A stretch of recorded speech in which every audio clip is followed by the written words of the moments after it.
안녕하세요. 권은영이라고 합니다. 저는 부산대학교에 위치해 있는 IBS 기후물리연구단에서 일하고 있습니다.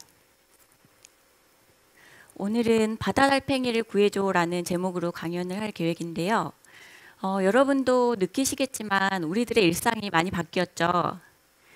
이 사진 속의 아이들이 제 아이들인데 매일 아침에 마스크를 착용하고 어린이집과 학교를 갑니다. 그리고 하루 종일 마스크를 이렇게 착용하고 생활을 하는데 우리 아이들의 경우는 코로나 바이러스로부터 그러니까 자신과 또 다른 사람들을 보호하기 위해서 마스크를 착용을 합니다. 그런데 이 사진 속의 그 바다 달팽이도 그 마스크를 착용을 했어요. 달팽이가 마스크를 착용한 이유가 바닷물 속에 이산화탄소 농도가 이렇게 점점 높아져서 그것으로부터 자기의 몸을 보호하고자 이렇게 마스크를 찾다고 하는데, 그러면 그 바닷물 속에 왜 이산화탄소 농도가 점점 높아졌고, 그리고 또 과연 마스크를 착용하는 게 가장 좋은 해결책인가 함께 생각해보는 시간을 가지면 좋겠습니다. 바닷물 속에 이산화탄소 농도가 높으면 그게 생물체에 해롭다고 말씀을 드렸는데, 그렇다면 이산화탄소가 그 오염물질일까요? 예, 그렇지 않습니다. 예, 우리는 그 탄소가 없이는 살 수 없습니다. 우리 모두 심호흡을 한번 해볼게요. 숨을 들어 마시고 내쉬고, 우리가 이 내쉬는 이 숨 안에 이산화탄소가 그 대부분을 차지하고 있습니다. 이 이산화탄소가 어떻게 나오냐면, 우리가 이렇게 호흡을 했을 때 우리 몸은 산소를 이렇게 흡수하게 되죠.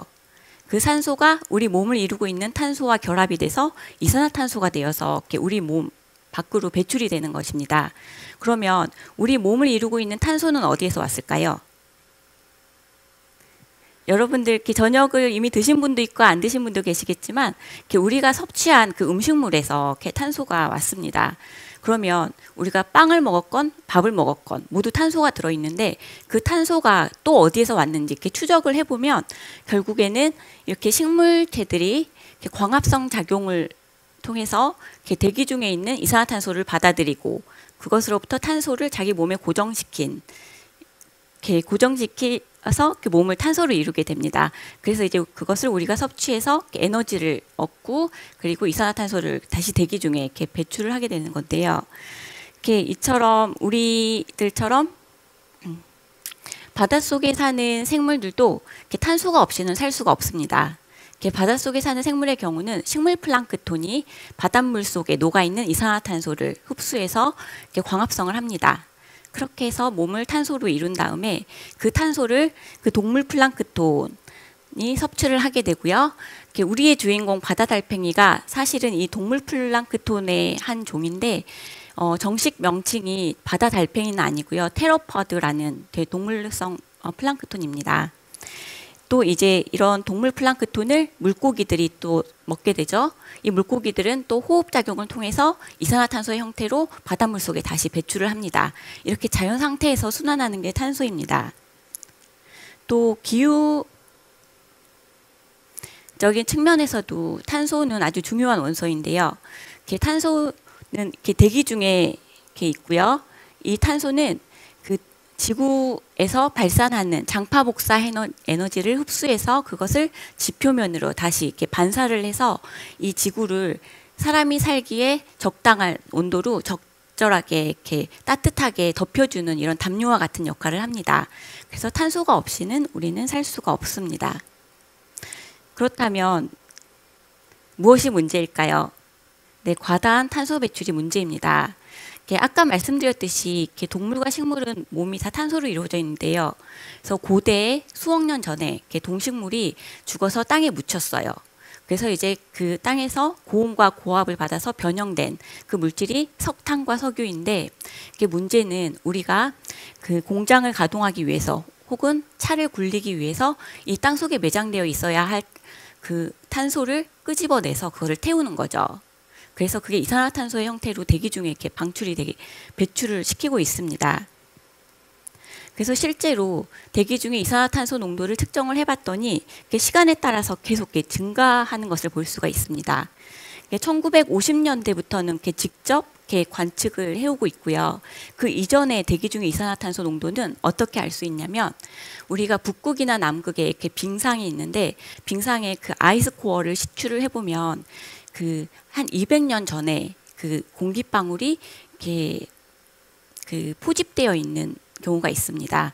그 공기방울을 끄집어내서 거기에 있는 그 성분을 이렇게 측정을 해보면 200년 전 대기 중 이산화탄소 농도가 어땠는지를 이렇게 알 수가 있습니다. 그렇게 해서 이렇게 측정을 했더니 산업혁명 이전에는 280 ppm이었어요. 그런데 이제 이게 점점 증가해서 현재는 410 ppm까지 이렇게 증가를 했습니다. 즉 한 40%가 이렇게 증가를 한 거죠. 그러면 이렇게 이산화탄소가 그 대기 중에만 있느냐? 상당량의 인위적 이산화탄소가 바다에도 흡수가 되어 왔습니다. 제가 수치 모델을 개발해서 이 모델을 이용해서 이렇게 시뮬레이션을 해보았습니다. 그러면 동영상 재생 부탁드릴게요. 예, 초기에는 이렇게 별로 반응이 없죠. 그런데 우리나라가 지금 죄송합니다. 예, 네. 우리나라가 여기에 있고요. 우리나라에 근접한 바다가 동해, 그리고 여기 태평양, 대서양, 인도양이 있죠. 그런데 이제 이산화탄소, 대기 중 이산화탄소 농도가 이렇게 시간에 따라서 증가하면서 이런 이산화탄소가 바다에도 또한 이렇게 흡수가 되어서 이렇게 분포하고 있습니다. 주로 이렇게 아열대 해역에 가장 높은 농도로 이렇게 존재하고요. 점점 이렇게 전 지구 바다로 이렇게 퍼져나가는 것을 볼 수가 있습니다. 그래서 2020년 현재 그 전 지구 표층에서의 인위적 이산화탄소 농도를 이렇게 재보면 70 마이크론 몰 퍼 킬로그램 정도가 있습니다. 그러면 이렇게 바닷속에 있는 이산화탄소의 농도가 미래에 어떻게 변할지 그것도 같은 수치 모델을 이용해서 시뮬레이션을 해서 알아볼 수가 있는데요. 그렇게 해서 모의를 해봤습니다. 그래서 이산화탄소 농도가 지금까지 증가해 온 거, 그리고 이게 앞으로 이렇게 증가할 이렇게 양상인데요. 2100년까지 우리가 어떻게 이산화탄소를 배출하느냐에 따라서 2100년에 그 바다가 가지고 있는 인위적 이산화탄소 양은 이렇게 변할 수가 있습니다. 그러니까 이 시나리오의 경우는, 그러니까 진한 파란색 이 시나리오는 우리가 당장 이산화탄소 배출을 이렇게 감축했을 때, 그러니까 그래서 이제 대기 중에 이산화탄소 농도가 이렇게 안정화되었을 때 시나리오고요. 그 다음에 이 연한 파란색 시나리오는 지금처럼 무분별하게 이산화탄소를 이렇게 배출한다는 그런 가정하에서 나온 시나리오입니다. 이렇게 우리가 어떻게, 또 이제 빨간색의 경우는 우리가 어느 정도 이렇게 감량을 했다는 가정하에 나온 시나리오고요. 우리가 어떻게 배출하느냐에 따라서 바다가 가지고 있는 인위적 이산화탄소 농도는 현재와 같을 수도 있고 아니면 약 3배나 더 많을 수도 있습니다. 그러면 이렇게 바닷속에 있는 이산화탄소 농도가 이렇게 높아지면 바다 생물체에 왜 해로운가? 대부분의 바다 생물체, 그러니까 어떤 생물체들은 탄산 칼슘을 가지고 뼈대나 골격을 만드는 생물체들이 있습니다. 탄산 칼슘을 화학식으로 쓰면은 CaCO3 이렇게 쓸 수가 있는데, 이렇게 골격과 뼈대를 만드는 종은 일단 산호가 있고요. 그리고 조개나 성게, 그리고 바다 가재 같은 그런 종들이 있고, 우리의 주인공 테러퍼드도 탄산 칼슘으로 이루어진 이 껍질을 가지고 있습니다. 그러면 화학 반응식을 써보았는데, 일단 바다가 이산화탄소를 흡수했을 때 이 이산화탄소는 물 분자와 결합이 돼서 탄산수를 만듭니다. 탄산수 여러분 아시죠? 우리가 보통 마시는 톡 쏘는 맛이 나는 탄산수이고요.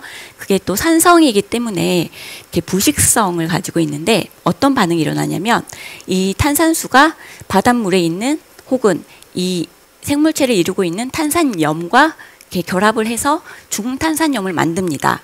이런 과정에서 이 탄산염을 소모하기 때문에 이 바닷속에 있는 이 탄산칼슘을 가지고 있는 생물체들한테 위협이 될 수밖에 없는 거죠. 그래서 과학자들이 실제로 실험을 해보았습니다. 이 테러퍼드를 가지고 이게 건강한 정상 상태에서의 테라포드고요.